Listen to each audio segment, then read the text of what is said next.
આગામી 31 ડિસેમ્બર અને નવ વર્ષની ઉજવણી પ્રસંગે વલસાડ જિલ્લાની અંદર કાયદો વ્યવસ્થાની પરિસ્થિતિ જળવાઈ રહે અને લોકો જે છે એ નવા વર્ષની ઉજવણીના આનંદના અતિરેકમાં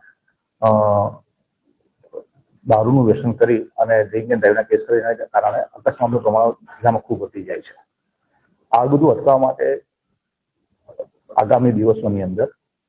ખાસ કરીને નવા વર્ષની ઉજવણી સંદર્ભમાં વલસાડ પોલીસ દ્વારા જે હાલ જે ચેકપોસ્ટો કાર્યરત છે, જે દમણ, સેલવાસ અને મહારાષ્ટ્રની બોર્ડર નડીને આવેલી છે, એમાં વધારો કરી 17 જેટલી ચેકપોસ્ટો શરૂ કરવામાં આવશે. આ ઉપરાંત અલગ અલગ પોલીસ સ્ટેશનની અંદર વાહન ચેકિંગના પોઈન્ટો ઊભા કરવામાં આવશે અને 24/7 વાહન ચેકિંગ ચાલુ રહેશે અને એ માટે કુલ 36 જેટલા વાહન ચેકિંગના પોઈન્ટ આપણે અલગ અલગ પોઝિશનમાં ઊભા કરવામાં આવશે. છેલ્લા 3 દિવસથી ડ્રિંક એન્ડ ડ્રાઈવની કેસો કરવાની આપણી ડ્રાઈવ ચાલુ છે અને છેલ્લા 3 દિવસમાં એટલે 24, 25, 26માં આપણે 150થી વધુ ડ્રિંક એન્ડ ડ્રાઈવના કેસો કરેલા છે અને આ ઝુંબેશ અત્યારે પણ ચાલુ રહેશે. ચાલુ માસની અંદર આપણે પ્રોહિબિશન પ્રવૃત્તિ પર અંકુશ લેવા માટે જે નવા વર્ષ ઉજવણી માટે જે આપણી બોર્ડરમાંથી દારૂ છે ગુજરાતમાં ન જાય એના માટે સતત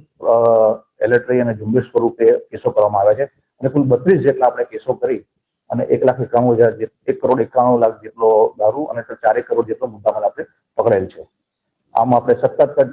કાર્યરત છે અને આગામી દિવસોની અંદર આ ડ્રાઈવને સઘન બનાવવામાં આવશે અને વધુમાં વધુ police force, LCB, SOG, driver follow અને તમામ પોલીસ સ્ટેશનની જે ડિસ્ટાફ અને અન્ય ટીમો લાગી અને છેલ્લા 4 દિવસ જે બાકી છે આપણા નવા વર્ષ અક્ટોબર એ પ્રમાણે આને સખત રીતે અમલવારી કરવામાં આવશે અને આ પ્રવૃત્તિને અટકાવવામાં આવશે.